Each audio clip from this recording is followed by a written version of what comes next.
What's your name? Caitlin. Okay, how old are you, Caitlin? I'm 9. 9. This is Mummy. Hello, Kathleen. This is Colton. Yeah. Yourself. Hi. Gavin. What's your name? Gavin. How old are you, Gavin? I'm 13.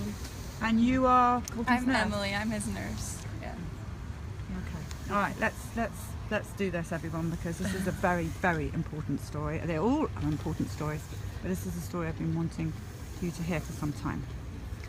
So tell us what happened here. Well, Colton was a 13-year-old healthy, strong boy. He loved to do any sports. You've got some pictures, haven't you? Yes, he loved baseball, motorcycle, anything that has to do with an adrenaline rush, indoor skydiving, a little bit of behind the four-wheeler, snow skiing. He was a handsome kid. Motocross. He still is a handsome kid. Yeah. Let's get up. Motocross was his passion. That was our family sport. We love motocross. He's 13 in this picture here. So this happened when he was 13. So there he is on his 13th birthday. His 13th birthday was almost a year before we had the HPV vaccine. Riding. Wow. Good motocrosser. Seriously good. So yeah, he was really awesome. So What a shot. he was going to go to scout camp. For scout camp, you have to have a physical. So we went to the doctor's office, and the doctor says, "Hey, he's the age that you should get the HPV vaccine." I said, "Okay, how come?" Well, it can help prevent cancer, and even if he's not promiscuous, he can still give it to his wife when he gets married. I said, "Oh, that sounds like a pretty good thing then." So he was administered the vaccine, and on the third round, 2 weeks after, he started having a really bad neck ache. I said, "Take some ibuprofen, go to school." The next day, he went motorcycle riding with his dad. It was the last. Well, here's one more picture. One of his best shots of him on the motorcycle.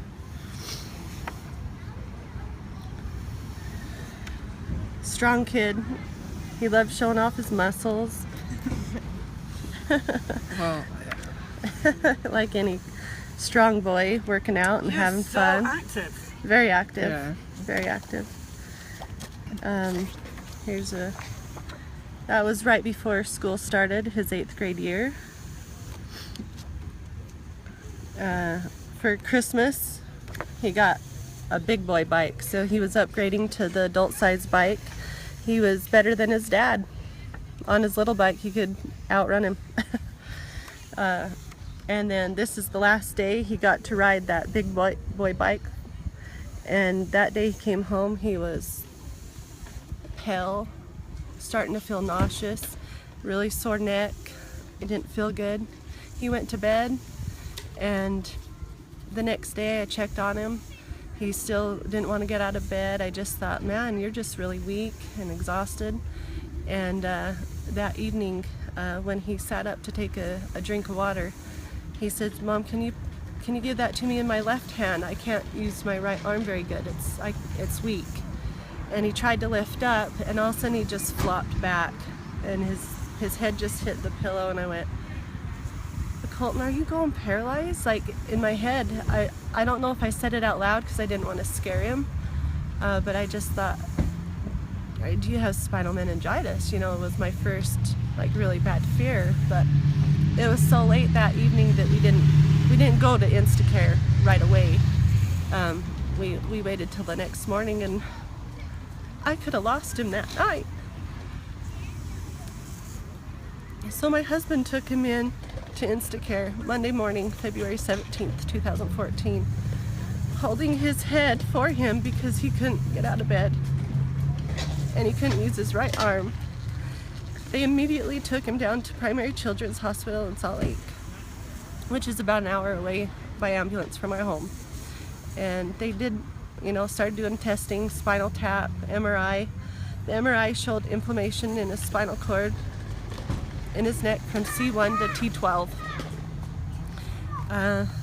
Original diagnosis was transverse myelitis, acute longitudinal transverse myelitis. When the doctor came out and asked me questions, they said, well, has he been sick? Has he had any changes or anything? I said, no, he hasn't been sick. I said, he's had a sore neck for the last couple days. Well, what about a couple weeks ago? Or, you know, I mean, they kind of were backtracking, and I says, well, he had the HPV vaccine on February 1st, and they went, oh, well, we'll be reporting that to VARS, and they did, and then they just kind of kept going on, and they kind of. So how long after that vaccine are you in this hospital now? What's the? February 17th was the first day he entered primary children's, which he stayed 88 days. 88 days. Yeah. He was pretty much completely paralyzed. I don't know if you want to see this picture, but this is the inflammation in his spinal cord. This is supposed to be dark all through here. That's his neck region. This is his spinal cord. This white line all the way down the middle is the inflammation in his spinal cord that is causing his paralysis. So on day one, his full neck and his whole right arm was completely paralyzed, and the left arm was starting to go paralyzed. They were really nice. They said, hey, you know, he's gonna start not being able to breathe pretty soon. It might be better if we intubate him. So this was immediately after they intubated him that first night. Because the paralysis just went down, down, down after the first 4 to 5 days, where he was completely paralyzed from the neck down, had no movement at all. Little did we know we were going to lose all form of communication with him because he couldn't talk. Once you're intubated, you can't speak. So we were using the thumbs up, the thumbs down to say, are you okay, yes and no, questions. But by the end of that week, he couldn't even move his thumb. So then we're like, now you have to use your eyebrows to say yes or no to us. The next thing they also decided to do was plasmapheresis, which is they put a port in their jugular and they take your blood out and they put new albumin in it. It's basically dialysis of your plasma. And it's just sad to see your kid so he's 13 years old. 13 years old. Colton. Yeah. He didn't look very good. And they'd come in to do therapy, you know, daily, trying to get him mobile, because when you're completely paralyzed, you can get pneumonia easy. When you're ventilated, you know, there's a lot of problems that can arise with infections and whatnot. So we couldn't keep him very comfortable while he was in the hospital.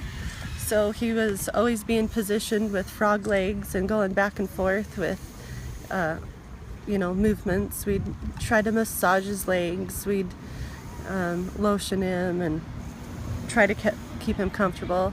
His temperature would rise and fall, you know. I mean, he'd go from hot to cold easy, so therefore he had lots of different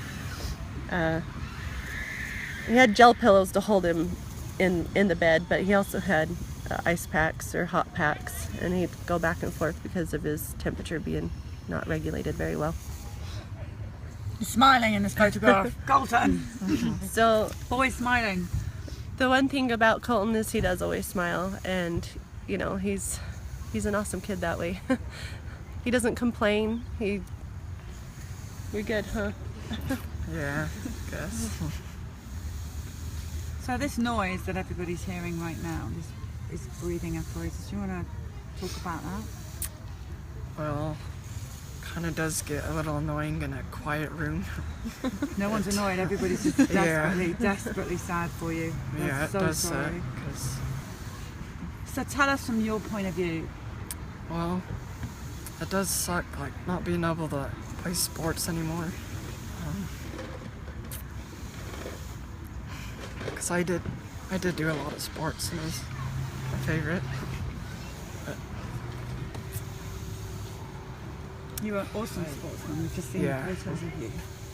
yeah, now I have to sit on the sideline, just watch everybody. But getting used to it, so it's not as bad anymore.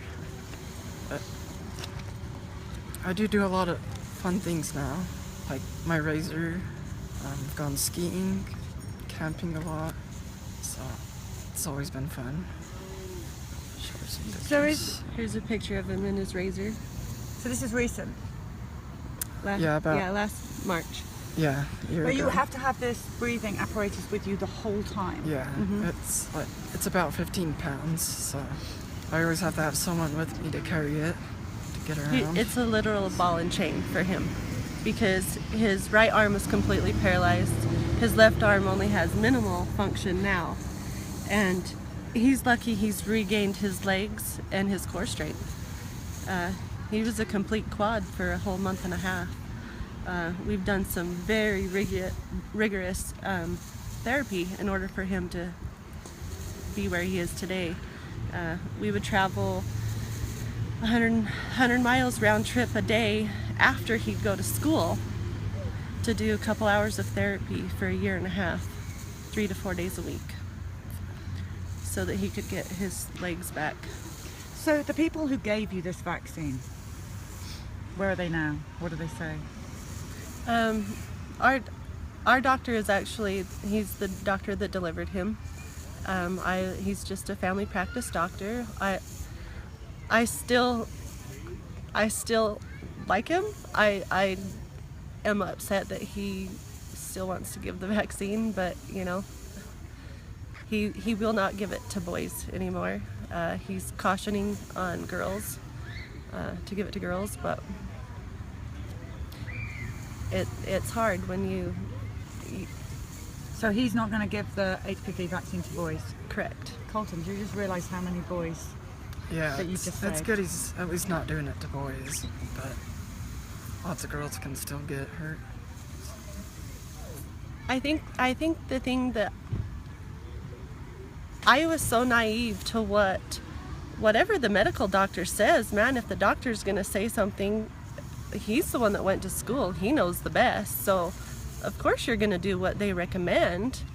And so that's what I did, you know. I mean, he's been his doctor his whole life. He's been my doctor since I was a teenager. And I still trust him in a lot of other things now when it comes to the vaccinations. I don't trust anybody. They continue to, his other doctors continue to ask, does he need a flu vaccine? I'm like, absolutely not. Well, why not? I says, obviously. I mean, surely they're not pushing any more vaccines on him. Oh, they still try to push. I have to tell him every time I go in, document that I don't want to be asked because I might shred your head. So Colton, what's happened to you is criminal. Basically, it's criminal. Yeah, it is. What's a day like for you? What's your? Could you go to school? Yeah, I go to school. Put that fly off him. It's an annoying fly. It was over with us Yeah. for ages. Yeah. Yeah, I do go to school full time now, but I have to have a lot of assistance to get around a little bit. A lot of it. Are your friends at school Yeah. supportive of what's happened? Yeah, Very. yeah. Some of my best friends have still been with me by my side the whole time, and I do appreciate it. Is there anything that we can do for Colton? I mean, we want to help. We want to do anything that we can. Is this going to get better? Do we? No. He's at his new normal as far as we can tell.